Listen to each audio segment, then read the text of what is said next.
What's up, guys? I'm back. This is Mogori, your personal trainer in San Diego, specifically at Self-Made Training Facility, Mission Valley, Murphy Canyon Road. Got a new table over here. So, I hope you guys saw my last video.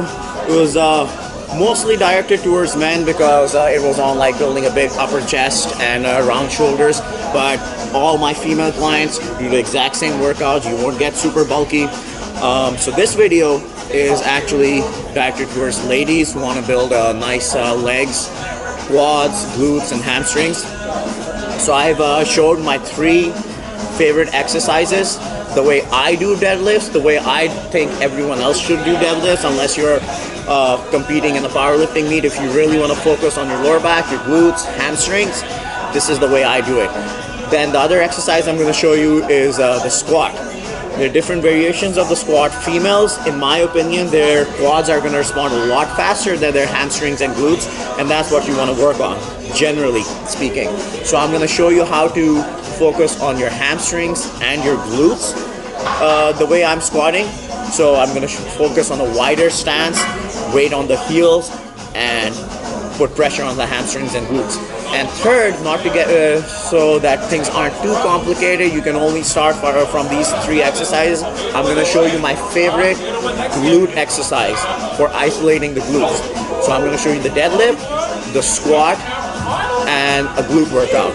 Okay, my Instagram is @Grandmasta_gains. I work out at Self-Made Training Facility, Mission Valley. Feel free to email me, call, or text. Alright, see you in a second.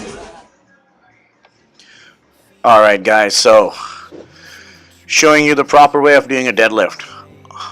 I always recommend going from the top down if this is the first time you're doing it. This helps you keep your hamstring engaged. So it's working your posterior chain.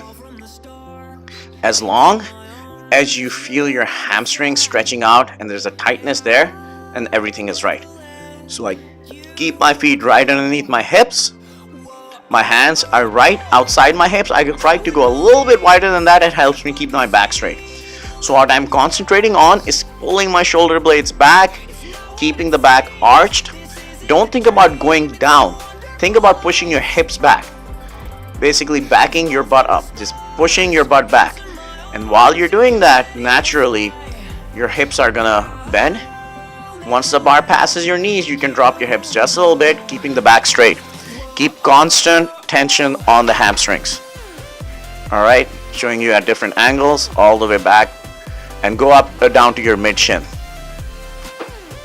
Alright, if you're going from the ground up, make sure your shins are at a 90-degree angle to the ground. Keep the back tight. Now it's a little rounded, push your hips back. So when you go from the top down, you can be confident that your form's right as long as the hamstring is tight. Going from the ground up gets a little iffy. So these last few were pretty good. Push your hips back, engage the hamstrings, touch and go. Keep your feet right underneath the hips. Alright, now we're squatting. The stance is going to be outside the hips, right underneath the shoulder. Don't go any wider, don't go any narrower. First thing, same thing as the deadlift, push your hips back. As you push your hips back, your chest drops a little bit, and after that, keep that chest at that angle. You don't want your knees going forward too much. Go right below parallel, keep constant tension on the hamstrings. The weight should be on your heels.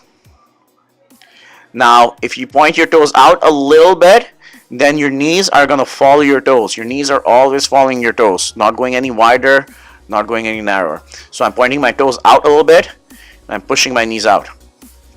Nice and smooth. You don't have to go ass to grass, because what that will do is remove the tension from your hamstrings, glutes, and your quads. So at this angle, push your hips back. Concentrate on keeping your weight on your heels. So technically I want them on the center of your feet, but when you really concentrate on keeping them on your heels, then the weight will be on the balls of your feet. Another angle. We'll see how I keep my back tight, chest up, keep your elbows down, engage the lats, keep your abs tight, Keep your glutes tight. Everything, single thing should be tight. From the tip of your nose all the way to the tip of your toes. Every single thing. Tight, tight, tight. Push your hips back. Keep constant control. Weight on your heels. Alright. Now we're isolating the glutes. This is Stephanie. Thanks, Stephanie, for demoing this. You're going to try to keep your shin at a 90-degree angle. Drive from your heels. Go all the way down, all the way up. Right now she started getting the left glute. Now she's going to switch. Target the right one. I always like to keep the reps to 10 or more. I would recommend doing this after doing squats and deadlifts if you're strong at this movement, or before if you're weak. Alright, hope you guys enjoy this. Have a great day.